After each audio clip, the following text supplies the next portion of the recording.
നമസ്കാരം. നിളയോര വിശേഷങ്ങളിലേക്ക് സ്വാഗതം. മാരക മയക്കുമരുന്നായ MDMA-യുമായി 2 യുവാക്കളെ പട്ടാമ്പി പോലീസ് പിടികൂടി. 2.5 ഗ്രാം MDMA-യാണ് ഇവരിൽ നിന്നും പിടിച്ചെടുത്തത്. വാഹന പരിശോധനയ്ക്കിടെയായിരുന്നു സംഭവം. പട്ടാമ്പി പോലീസിന്റെ നേതൃത്വത്തിൽ നടത്തിയ വാഹന പരിശോധനയിലാണ് MDMA-യുമായി 2 യുവാക്കളെ പിടികൂടിയത്. പട്ടാമ്പി മാർക്കറ്റ് പരിസരത്തുമാണ് ഇവരെ പിടികൂടിയത്. പട്ടാമ്പി സ്വദേശി 23 വയസ്സുകാരൻ ഷാഹുൽ അമീദ്, കീഴായൂർ സ്വദേശി 23 വയസ്സുകാരൻ മുഹമ്മദ് ഷഹീൻ എന്നിവരെയാണ് പട്ടാമ്പി SI K മണികണ്ഠന്റെ നേതൃത്വത്തിൽ അറസ്റ്റ് ചെയ്തത്. 2.5 ഗ്രാം മാരക മയക്കുമരുന്നായ MDMA-യാണ് ഇവരിൽ നിന്നും കണ്ടെടുത്തത്. പ്രതികളെ കോടതിയിൽ ഹാജരാക്കി.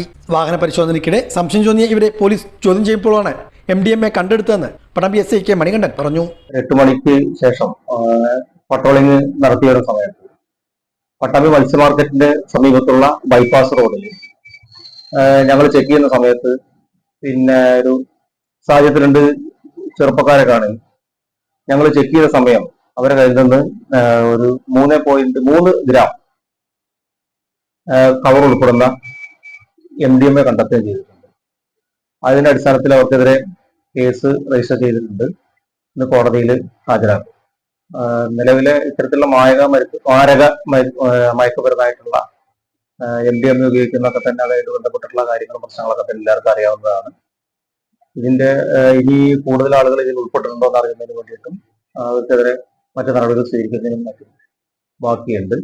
ഇത് കണ്ടെത്തിയിട്ട് ആൾക്കാർ ഒരു മുഹമ്മദ് ഷഹീൻ പട്ടാമ്പി സ്വദേശിയാണ്. കൂടാതെ തന്നെ ഷാഹുൽ അമീദ് എന്ന് പറയുന്ന ആൾക്കാരാണ് ഇപ്പോൾ നിലവിൽ ഇത്തരത്തിലുള്ള നിരോധിതമായിട്ടുള്ള മാരക മയക്കുമരുന്നായിട്ടുള്ള MDMA കൈവശം വെച്ച് പോലീസ് അറസ്റ്റ് ചെയ്തിട്ടുള്ളത്. എടപ്പാളിലും പരിസരങ്ങളിലും പ്രകമ്പനം ഉണ്ടായതായി നാട്ടുകാർ. ഉഗ്രശബ്ദവും ഭൂമിക്ക് വിറയലും അനുഭവപ്പെട്ടെന്ന് എടപ്പാൾ ചന്തക്കുന്ന് നിവാസികൾ പറഞ്ഞു. രാവിലെ 10:00 ഇടിമുഴക്കം പോലെ ശബ്ദം കേട്ടതെന്ന് നാട്ടുകാർ പറഞ്ഞു. മലപ്പുറം, പാലക്കാട്, വയനാട് ജില്ലയുടെ വിവിധ ഭാഗങ്ങളിലും ഇത്തരത്തിൽ പ്രകമ്പനം ഉണ്ടായിട്ടുണ്ട്. ശബ്ദം കേട്ടപ്പോ എന്താന്ന് അറിയില്ല, ഇടിവെട്ടുന്ന പോലത്തെ അങ്ങനെ ശബ്ദത്തിൽ തന്നെ കേട്ടു. കുറച്ച് ഉറക്കമുള്ള ശബ്ദം തന്നെ കേട്ടത്. രാവിലെ ഒരു 10-10:15 സമയത്താണ് ഞാൻ കടയിലേക്ക് പോകാൻ വേണ്ടിയിട്ട് നിൽക്കുന്ന സമയത്താണ് പെട്ടെന്നൊരു ശബ്ദം, നല്ലൊരു മുഴക്കായിട്ടുള്ള ശബ്ദമായിട്ട് കേട്ടത്. ഞാൻ വിചാരിച്ചു വീടിന്റെ മറ്റേ ടെറസിന്റെ മേലെ എന്തോ വന്ന് വീണ പോലെ ഉള്ള ഒരു സൗണ്ട്. അത്രയും ഭയങ്കര ശബ്ദത്തിലായിരുന്നു അത് കേട്ടത്. കൂടെ ചെറിയൊരു വൈബ്രേഷൻ ഉണ്ടായിരുന്നു. നമ്മളത് അത്ര അങ്ങോട്ട് കാര്യമാക്കിയില്ല, എന്താണെന്ന് മനസ്സിലായില്ല. TV ന്യൂസുകളൊക്കെ കണ്ടപ്പോഴാണ് വയനാട്ടില് ഭൂകമ്പം ഉണ്ടായിട്ടുള്ള അത് ചാനലുകൾ കണ്ടത്. അപ്പൊ എനിക്കൊരു സംശയം തോന്നി. ഞാൻ അടുത്തുള്ള വീട്ടുകാരുടെ അടുത്ത് അപ്പോഴാണ് ചോദിക്കുന്നത്. പറഞ്ഞു ഈ സമയത്ത് ഇങ്ങനെ ഒരു വൈബ്രേഷൻ, കുലുക്കവും സൗണ്ടും കേട്ടു എന്നുള്ളത് അടുത്ത വീട്ടുകാർ പറഞ്ഞു. ചാലിശ്ശേരിയിൽ ആയുർവേദ കടയുടെ മറവിൽ ഒറ്റ നമ്പർ ലോട്ടറി വിൽപ്പന നടത്തിയ പ്രതിയെ ചാലിശ്ശേരി പോലീസ് പിടികൂടി. ചാലാച്ചി കരുവാൻ വളപ്പിൽ വീട്ടിൽ സജിനാണ് അറസ്റ്റിലായത്. പ്രതിയിൽ നിന്നും മൊബൈൽ ഫോൺ, പണം എന്നിവ പോലീസ് പിടിച്ചെടുത്തു. SI Renish, senior civil police officer Shafeeq, CPO Sajeesh എന്നിവർ ഉൾപ്പെട്ട സംഘമാണ് പ്രതിയെ പിടികൂടിയത്. പട്ടാമ്പി കൂട്ടുപാത ചെറുതുരുത്തി റോഡിലെ ഏഴുമങ്ങാട് പ്രദേശത്തെ റോഡ് തകർച്ചയ്ക്കെതിരെ വീണ്ടും പ്രതിഷേധം. റോഡിലെ കുഴികൾ അടയ്ക്കാൻ എത്തിയവരുമായി നാട്ടുകാർ വാക്കേറ്റമുണ്ടായി. റോഡിൽ ടാറിംഗ് നടത്തി ഗതാഗത യോഗ്യമാക്കണമെന്ന നാട്ടുകാരുടെ ആവശ്യം ശക്തമാകും. കൂട്ടുപാത ചെറുതുരുത്തി റോഡിലെ തിരുമറ്റക്കോട് എഴുമങ്ങാട് പ്രദേശത്താണ് റോഡ് തകർച്ച രൂക്ഷമായിട്ടുള്ളത്. കഴിഞ്ഞ 2 മാസത്തിനിടെ ഇവിടെ 6 തവണയാണ് റോഡിലെ കുഴികളിൽ കോരിപ്പൊടിയിട്ട് അടച്ചത്. എന്നാൽ മഴയ്ക്ക് പിന്നാലെ ഇതെല്ലാം പഴയപടിയാകും. കഴിഞ്ഞ മഴയിൽ വീണ്ടും റോഡിൽ വലിയ തോതിലാണ് കുഴികൾ രൂപപ്പെട്ടത്. നിരവധി തവണ ഇവിടെ പ്രതിഷേധ പരിപാടികളും നടന്നതാണ്. കഴിഞ്ഞ ദിവസങ്ങളിൽ രൂപപ്പെട്ട കുഴിയടയ്ക്കുവാൻ ബന്ധപ്പെട്ടവർ എത്തിയതോടെയാണ് നാട്ടുകാർ പ്രതിഷേധവുമായി രംഗത്തെത്തിയത്. ഇത് വാക്കേറ്റത്തിനും ഇടവരുത്തി.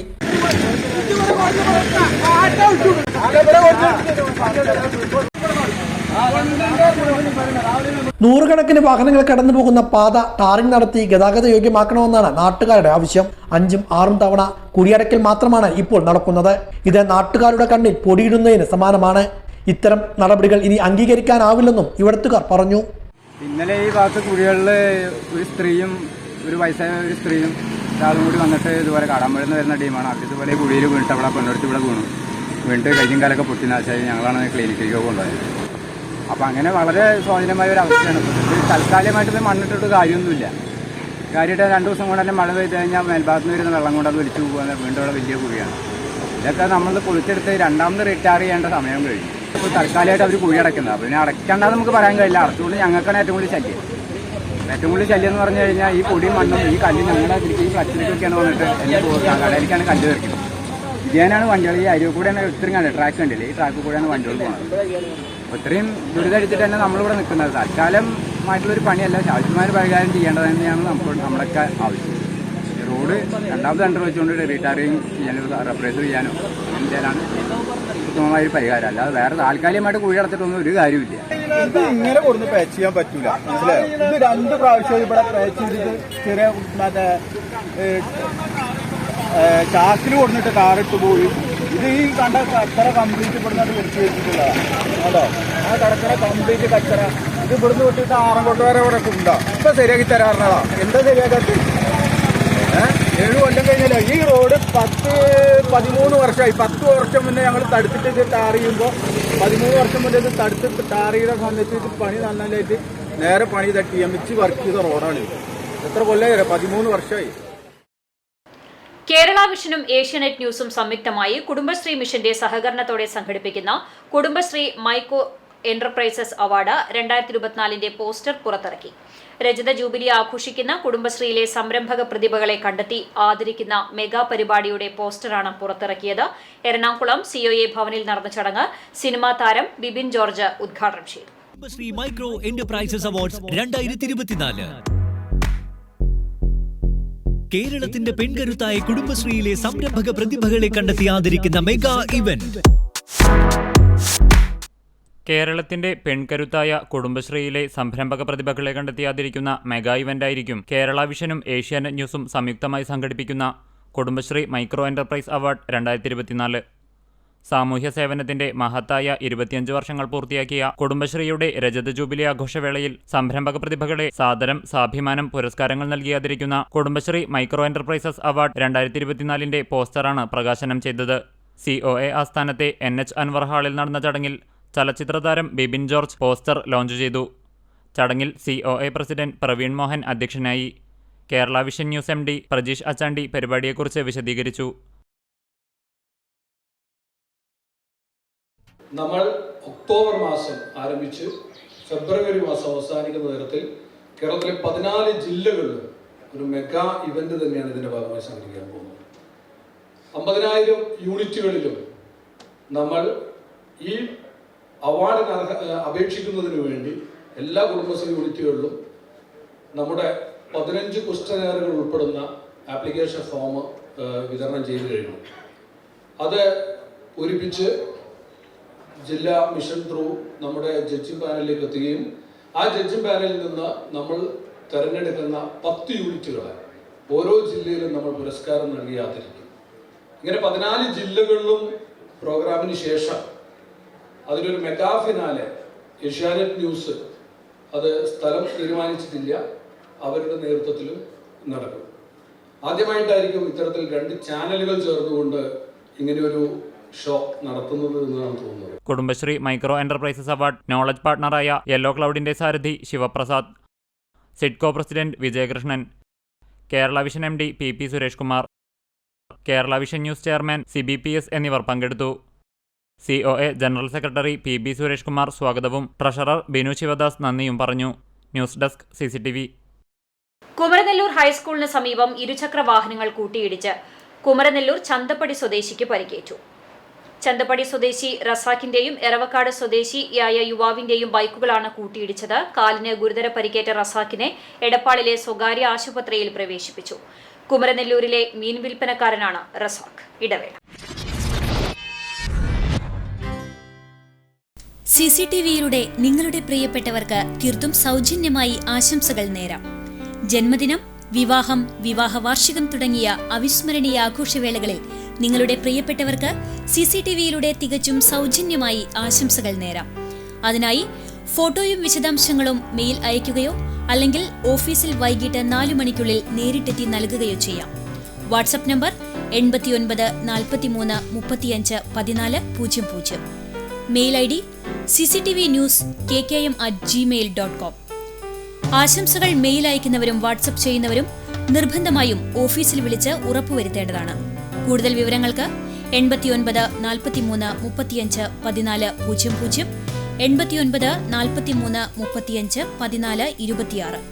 നമ്പറുകൾ ഒരിക്കൽ കൂടി: 89 43 35 14 00, 89 43 35 14 26.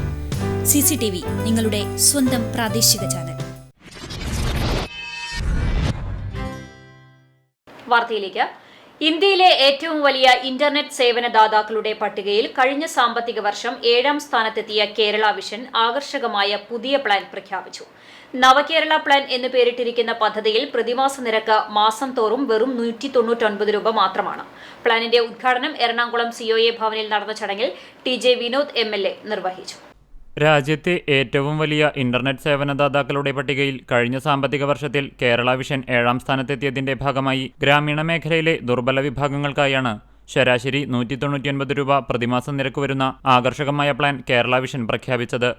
ടെലികോം സേവനദാതാക്കൾ മൊബൈൽ ഇന്റർനെറ്റ് സേവനങ്ങളുടെ നിരക്ക് കുത്തനെ ഉയർത്തിയിരുന്നു. ഈ സാഹചര്യത്തിലാണ് സാമ്പത്തികമായി പിന്നോക്കം നിൽക്കുന്നവർക്ക് വേണ്ടി കേരള വിഷൻ നവകേരള പ്ലാൻ സഹായകരമാകുന്നത്. കേരളത്തിലെ ജനങ്ങൾ ഈ നവകേരള പ്ലാൻ രണ്ടു കൈയും നീട്ടി സ്വീകരിക്കുമെന്ന് പ്രഖ്യാപനം ഉദ്ഘാടനം ചെയ്ത TJ വിനോദ് MLA പറഞ്ഞു. രാജ്യത്തെ റൂറൽ ഇന്റർനെറ്റ് കണക്ടിവിറ്റിയിൽ മുൻനിരയിലുള്ള കേരള വിഷന്റെ 5000-ൽ പരം കേബിൾ ഓപ്പറേറ്റർമാരിൽ ബഹുഭൂരിപക്ഷവും ഗ്രാമീണ മേഖലയിലാണ് എന്നത് നവകേരള പ്ലാനിന്റെ പ്രയോജനം അർഹരായ ഗുണഭോക്താക്കൾക്ക് ലഭിക്കാൻ സഹായകരമാകും. ഉദ്ഘാടന ചടങ്ങിൽ COA പ്രസിഡന്റ് പ്രവീൺ മോഹൻ അധ്യക്ഷനായി. General secretary PB Suresh, Kerala vision news MD Prajeesh Achandi, SIDCO president Vijayakrishnan, Kerala vision broadband chairman K Govindan, Kerala vision managing director PP Suresh Kumar എന്നിവർ സംസാരിച്ചു. News desk CCTV. പട്ടാമ്പിയിൽ വിദ്യാർത്ഥികളുടെ യാത്രാ പ്രശ്നം പരിഹരിക്കാനുള്ള നടപടികളുമായി പോലീസ് രംഗത്ത്. ഇതുമായി ബന്ധപ്പെട്ട വിദ്യാർത്ഥികളുടെയും അധ്യാപകരുടെയും ബസ് പ്രതിനിധികളുടെയും യോഗം വിളിച്ചു ചേർത്തു. ബസ്സുകളിൽ വിദ്യാർത്ഥികളെ കയറ്റാത്തതുൾപ്പെടെയുള്ള വിഷയത്തിൽ വിദ്യാർത്ഥി പ്രതിനിധികൾ യോഗത്തിൽ ചർച്ച ചെയ്തു. പട്ടാമ്പിയിൽ സ്വകാര്യ ബസ്സുകളിൽ വിദ്യാർത്ഥികളുടെ യാത്ര സുഗമമാക്കുവാൻ ലക്ഷ്യമിട്ടാണ് SIK മണികണ്ഠൻ നേതൃത്വത്തിൽ വിദ്യാർത്ഥി പ്രതിനിധികളുടെയും അധ്യാപകരുടെയും സ്വകാര്യ ബസ് പ്രതിനിധികളെയും പങ്കെടുപ്പിച്ചുകൊണ്ടുള്ള യോഗം വിളിച്ചു ചേർത്തത്. യോഗത്തിൽ വിദ്യാർത്ഥികൾ നേരിടുന്ന പ്രശ്നങ്ങൾ തന്നെയാണ് അധ്യാപകരും വിദ്യാർത്ഥി പ്രതിനിധികളും ചൂണ്ടിക്കാണിച്ചത്. പട്ടാമ്പിയിലെ വിവിധ സ്റ്റോപ്പുകളിൽ വിദ്യാർത്ഥികളെ കണ്ടാൽ ബസ് ജീവനക്കാർ ബസ് നിർത്തുന്നില്ലെന്നും പലപ്പോഴും കുട്ടികൾ കയറുന്നതിന് മുമ്പ് ബസ്സുകൾ മുന്നോട്ടെടുക്കുന്നതുൾപ്പെടെയുള്ള പ്രശ്നങ്ങളാണ് ഉണ്ടാകുന്നതെന്നും യോഗത്തിൽ പങ്കെടുത്ത വിദ്യാർത്ഥികൾ സൂചിപ്പിച്ചു. വിദ്യാർത്ഥികളോട് ഇപ്പോഴും വിവേചനപരമായാണ് ബസ് തൊഴിലാളികൾ പെരുമാറുന്നതെന്ന ആക്ഷേപവും ഉയർന്നു. ബസ്സുകൾ കിട്ടാത്തത് മൂലം വിദ്യാർത്ഥികൾ സ്കൂളിൽ വൈകിയെത്തുന്ന പ്രശ്നങ്ങളും അധ്യാപകർ യോഗത്തിൽ ചൂണ്ടിക്കാണിച്ചു. സ്വകാര്യ ബസ്സുകളിൽ 80% യാത്രക്കാരും വിദ്യാർത്ഥികൾ തന്നെയാണെന്നും റോഡ് തകർച്ചയുമായി ബന്ധപ്പെട്ട സമയം പാലിക്കുന്നതിന്റെ ഭാഗമായാണ് പല സ്റ്റോപ്പുകളും നിർത്താൻ കഴിയാത്തതെന്നും ബസ് പ്രതിനിധികൾ യോഗത്തിൽ വ്യക്തമാക്കി. കൺസെഷൻ കാർഡ് ഇല്ലാതെ വരുന്നവർക്കും ആനുകൂല്യം നൽകേണ്ട സാഹചര്യമാണ് ഉള്ളതെന്നും ഇതാണ് പലപ്പോഴും തർക്കങ്ങൾക്ക് ഇടവരുന്നതെന്നും വിദ്യാർത്ഥികൾക്ക് പരിഗണന നൽകുന്നുണ്ടെന്നും ഇവർ യോഗത്തിൽ സൂചിപ്പിച്ചു. എനിക്കൊരു നിർദ്ദേശം പറയാനുള്ളത്, പല സ്കൂളുകളിലെയും സമയത്തിൽ ഒരു 10-15 മിനിറ്റുകൾ വ്യത്യാസം വരുത്തുകയാണെങ്കിൽ ഞങ്ങൾക്കും അതൊരു വലിയ ഗുണമായിരിക്കാം. പിന്നെ ഇപ്പോൾ ഞങ്ങളുടെ യാത്രക്കാരിൽ ഒരു 80% ആളുകളും ഈ വിദ്യാർത്ഥികൾ തന്നെയാണ്. അത് ഇവർക്കൊക്കെ അറിയാവുന്ന നഷ്ടമായ സത്യമാണ്. ഞങ്ങൾ പരമാവധി കുട്ടികളെ എല്ലാ സ്ഥലത്തൊന്നും കയറ്റി കൊണ്ടുവരാറുണ്ട്. ഇപ്പോൾ ടീച്ചർ പറയുന്ന ഒരു സംഭവം എനിക്കറിയാൻ പറ്റുന്നത്, പല സമയത്തും അവിടുന്ന് പരാതി വരാറുണ്ട്, സ്റ്റേഷനിൽ വരാറുണ്ട്, വിദ്യാർത്ഥികൾ പ്രതിനിധികൾ വരാറുണ്ട്, ഞങ്ങളും വരാറുണ്ട്. ചില ബസ്സുകൾ ലിമിറ്റഡ് സ്റ്റോപ്പ് ആകുമ്പോൾ അവർക്ക് ഈ ഗുരുവായൂർക്ക് പോകാനുള്ള ബസ്സുകൾ 1-2 സ്റ്റോപ്പുകൾ ചിലപ്പോൾ പലപ്പോഴും ഒഴിവാക്കാറുണ്ട്. ഇതിന് എന്ത് സൊല്യൂഷനാണ് കണ്ടെത്തിയെന്ന് വെച്ചാൽ ഞങ്ങൾക്കും അറിയില്ല. കൂടുതൽ ബസ്സുകൾ വരുന്നത് ഞങ്ങളും സ്വാഗതം ചെയ്യുകയാണ് ഈ പീക്ക് ഔട്ട് ടൈമിലൊക്കെ. കാരണം ഈ ഓവർലോഡ് കയറ്റി പോയിട്ട് ഇപ്പോൾ ഈ വിദ്യാർത്ഥി സുഹൃത്ത് പറഞ്ഞില്ലേ കുണ്ടും കുഴികളുടെയൊക്കെ വിഷയം, അവിടുന്ന് ബസ്സുകൾ കയറിയിട്ട് ഒരു ചെറിയ ലോക്കാണ് അതിനുള്ളത്. ഇതിൽ ലോക്ക് തട്ടിക്കഴിഞ്ഞ് കഴിഞ്ഞാൽ ഓട്ടോമാറ്റിക്കായിട്ട് തുറക്കും. എല്ലാ വണ്ടിക്കും ഓട്ടോമാറ്റിക് ഡോറുകളല്ല, മാനുവൽ ഡോറുകളുള്ള വണ്ടികൾ ഇപ്പോഴും ഇഷ്ടംപോലെ ഉണ്ട്. പിന്നെ അതൊക്കെ കാലക്രമേണ അത് മാറ്റം വരുള്ളൂ.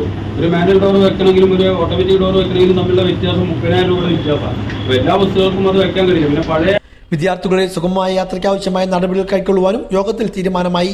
SIക്ക് പുറമെ ട്രാഫിക് SI രാമകൃഷ്ണനും യോഗത്തിൽ പങ്കെടുത്ത് സംസാരിച്ചു. പ്രിവെന്റീവ് മെഷേഴ്സ് എടുക്കാനുള്ള കാരണം അപ്പോൾ കുട്ടികളായിട്ടുള്ള ആൾക്കാർ പിന്നെ വിദ്യാർത്ഥികൾ നേരത്തെ പറഞ്ഞ പോലെ ശ്രദ്ധിക്കുക, സമയം ക്രമീകരിച്ചുകൊണ്ട് യാത്ര ചെയ്യാൻ വേണ്ടിയിട്ടുള്ള സംവിധാനങ്ങൾ നോക്കുക. പിന്നെ നേരത്തെ കുട്ടികളെ കാത്തുനിൽപ്പിക്കുന്ന രീതി പരമാവധി ഒഴിവാക്കിക്കുക. ഒരു ഇപ്പം എങ്ങടാന്നൊക്കെ പറഞ്ഞത് ഞാൻ പറഞ്ഞില്ല, പരസ്പരം ബഹുമാനം എന്നൊക്കെ പറയുന്നത് പരസ്പരം കൊടുത്തു വാങ്ങേണ്ട ഒരു സാഹചര്യമാണ്. അല്ലാണ്ട് ഇതിങ്ങനെ ആവണം ഇങ്ങനെ ആവണം. നമുക്ക് ചില കാര്യങ്ങളൊക്കെ ആഗ്രഹിക്കാം, ഞാനിങ്ങനെ പെരുമാറണമെന്ന് എൻ്റെ കൂടെയുള്ള ആൾക്കാർക്ക് ആഗ്രഹിക്കാമെന്ന് മാത്രമേ ഉള്ളൂ. പക്ഷേ ഇല്ലേ, ഇതിൻ്റെ രീതി എന്ന് വെച്ചാൽ ഒരു എക്സ്ചേഞ്ച് ആണല്ലോ. നമ്മളൊരാൾ വീഴാൻ പോകുമ്പോൾ കൈ പിടിക്കുന്നതൊക്കെ ഇതിൻ്റെ ഭാഗമായിട്ടാണ്. നിങ്ങൾ ഇതേപോലെ തന്നെ വളരെ നല്ലൊരു മീറ്റിംഗ് ആയിരുന്നു. കുറേ കാര്യങ്ങൾ ക്രിയാത്മകമായിട്ട് കേൾക്കാൻ വേണ്ടിയിട്ട്. അനുജത്തിയുടെ പിറന്നാളിന് സമ്മാനിക്കാൻ ശേഖരിച്ചു വെച്ച നാണയത്തുട്ടുകൾ ദുരിതാശ്വാസ നിധിയിലേക്ക് കൈമാറി 8 വയസ്സുകാരൻ മുഹമ്മദ് നിഹാൻ. ശനിയാഴ്ച തന്റെ സഹോദരി ആയുഷുവിന്റെ 4ാം പിറന്നാളിന് സമ്മാനിക്കാൻ ശേഖരിച്ചു വെച്ച നാണയത്തുട്ടുകളാണ് ആറ്റൂർ അറഫ ഇംഗ്ലീഷ് സ്കൂളിൽ 2ാം ക്ലാസ്സിൽ പഠിക്കുന്ന മുഹമ്മദ് നിഹാൻ കൈമാറിയത്. KMCC ചേലക്കര നിയോജക മണ്ഡലം പ്രസിഡന്റ് മുസമ്മിൽ തലശ്ശേരിയുടെ മകനാണ് മുഹമ്മദ് നിഹാൻ. തന്റെ ജീവിതത്തിലെ ആദ്യ സമ്പാദ്യ ശേഖരണം മുസ്ലിം ലീഗ് പാർട്ടിയുടെ വയനാടിനൊപ്പം ക്യാമ്പയിനിലേക്ക് സംഭാവന നൽകുകയായിരുന്നു. തൃശൂർ ജില്ലയിൽ തന്നെ സംഭാവന നൽകിയതിൽ ഏറ്റവും പ്രായം കുറഞ്ഞ ആളാണ് നിഹാൻ. ചടങ്ങിൽ മുസ്ലിം ലീഗ് ഭാരവാഹികളായ TA ഹംസ, STU സംസ്ഥാന ഭാരവാഹി ഷംഷാദ് എന്നിവർ പങ്കെടുത്തു. ഒരുപാട് ആളുകൾ പ്രയാസപ്പെട്ട് നിൽക്കുന്ന ആ ഒരു അവസ്ഥ കണ്ടിട്ട് അവൻ ഓടിപ്പോയി അവൻ്റെ പാത്രം എടുത്തുകൊണ്ട് വന്ന് പറയാണ് ഇത് അവരെ ദുരിതാശ്വാസ ഫണ്ടിലേക്ക്, അതായത് പാവപ്പെട്ടവരെ സഹായിക്കാൻ വേണ്ടിയിട്ട് ഉപ്പച്ചി ഇത് കൈമാറണം എന്നുള്ള രീതിയിൽ പറഞ്ഞപ്പോൾ വല്ലാണ്ട് നമുക്കൊക്കെ സന്തോഷമായി. നാളെ അവരും ഇത്തരം കാര്യങ്ങൾ മുന്നിൽ നിന്ന് ചെയ്യാൻ അവർക്കതൊരു പ്രോത്സാഹനമാവും എന്നുള്ളത് കൊണ്ട് തന്നെ പെട്ടെന്ന് പഞ്ചായത്ത് മുസ്ലിം ലീഗിൻ്റെ നേതാക്കന്മാരെ അറിയിച്ച് അത് എത്രയും പെട്ടെന്ന് കൈമാറാൻ വേണ്ടിയിട്ടുള്ള കാര്യങ്ങൾ നീങ്ങി. അതാണ് ഇന്നിപ്പോൾ ഇവിടെ യാഥാർത്ഥ്യമാകുന്നത്. കേരള വ്യാപാരി വ്യവസായി ഏകോപന സമിതി പട്ടാമ്പി യൂണിറ്റിന്റെ ആഭിമുഖ്യത്തിൽ വ്യാപാരി ദിനാഘോഷ പരിപാടികൾ സംഘടിപ്പിച്ചു. കേരള വ്യാപാരി വ്യവസായി ഏകോപന സമിതി പട്ടാമ്പി യൂണിറ്റിന്റെ നേതൃത്വത്തിലാണ് ദേശീയ വ്യാപാരി ദിനാചരണം സംഘടിപ്പിച്ചത്. രാവിലെ വ്യാപാരി ഫൗണ്ടേഷനിൽ പതാക ഉയർത്തി. മണ്ഡലം ജനറൽ സെക്രട്ടറി സിദ്ദിഖ് പത്രാസാണ് പതാക ഉയർത്തിയത്. വ്യാപാരിക്കം സിന്ദാബാദ്, വ്യാപാരിക്കം സിന്ദാബാദ്, വ്യാപാരിക്കം സിന്ദാബാദ്, വ്യാപാരിക്കം സിന്ദാബാദ്, KVVS സിന്ദാബാദ്, KVVS സിന്ദാബാദ്, KVVS സിന്ദാബാദ്, KVVS സിന്ദാബാദ്. പട്ടാമ്പിയിലും ഇന്ന് നമ്മൾ ഈ പട്ടാമ്പി യൂണിറ്റും ഈ വ്യാപാരി ഡേ എന്നുള്ളത് വയനാടിനൊപ്പമായി ആഘോഷങ്ങളില്ലാതെ മറ്റൊരു ഇതിലേക്കൊന്നും പോവാതെ വയനാടിനോടുള്ള നമ്മുടെ പ്രതിബദ്ധത കാത്തു സൂക്ഷിക്കാനും അവരെ കൂടെ വയനാട് ഒരു കൈത്താങ്ങായി നമ്മൾ നിൽക്കാൻ തീരുമാനിച്ചിട്ടുള്ളത്. നമ്മുടെ ജില്ലാ സെക്രട്ടറിയും നമ്മുടെ പ്രസിഡന്റും യൂണിറ്റ് പ്രസിഡന്റും നിരീക്ഷകർ പറഞ്ഞ പോലെ ഈ വയനാടിനൊപ്പം നമ്മൾ ഒരു കളക്ഷന് വേണ്ടി അറിയിക്കുമ്പോൾ എല്ലാവരും പറഞ്ഞു ഒന്നോട് വാക്കിൻ്റെ മനസ്സിന് പോവാത്തൊരു കാര്യം പറയുകയാണ്. ഒരു കടയിൽ കയറി വെക്കുമ്പോൾ കച്ചവടക്കാരുടെ പൈസ മാത്രമേ നിങ്ങൾ സ്വീകരിക്കൂ, ഞങ്ങളുടെ പൈസ സ്വീകരിക്കില്ലേ എന്ന് പറഞ്ഞു. സന്തോഷം ഓർമ്മണ്ടാവും. ഒരു ഇല്ലേ, അപ്പോൾ നിങ്ങൾ വർക്ക് ചെയ്യാമെന്ന് ചോദിച്ചു. അല്ല, ഞാനും ഹൗസ് വൈഫാണ് പറഞ്ഞത്. ഒരു സ്ത്രീയാണ് പറഞ്ഞത്. അപ്പോൾ അതിൻ്റെ മൂല്യം നമ്മളോടുള്ള വിശ്വാസ്യത എത്രമാത്രം ഉണ്ടെന്ന് നമ്മൾ മനസ്സിലാക്കുന്നുണ്ട്. ആ പറഞ്ഞുകൊണ്ട് സ്ത്രീ അതിൽ 500 രൂപ നമ്മൾക്ക് തരികയുണ്ടായി. അപ്പം അങ്ങനെ ഈ പലരും ഇതേപോലെ യുവലങ്കാരും വഴിയാത്രക്കാരും ബസ് യാത്രക്കാരൊക്കെ നമ്മളോട് സഹായിക്കുന്ന കൂട്ടത്തിലാണ്. ജില്ലാ കമ്മിറ്റി അല്ലെങ്കിൽ നമുക്ക് തന്ന ടാർജറ്റ് എന്തായാലും അതിലും മുകളിലാണ് പട്ടാമ്പി യൂണിറ്റ് നമ്മൾ കളക്ട് ചെയ്തിട്ടുള്ളത്. യൂണിറ്റ് പ്രസിഡന്റ് ഗിരീഷ് പട്ടാമ്പി അധ്യക്ഷനായിരുന്നു. ജില്ലാ സെക്രട്ടറി പ്രജിത് പട്ടാമ്പി വ്യാപാരി ദിന സന്ദേശം നൽകി. നമ്മുടെ സഹായ കാര്യങ്ങൾ ഇറങ്ങി കേരളത്തിലെ എല്ലാ സ്ഥലങ്ങളിലും ഇതുമായി ബന്ധപ്പെട്ട കളക്ഷൻ നടക്കുന്നുണ്ട്.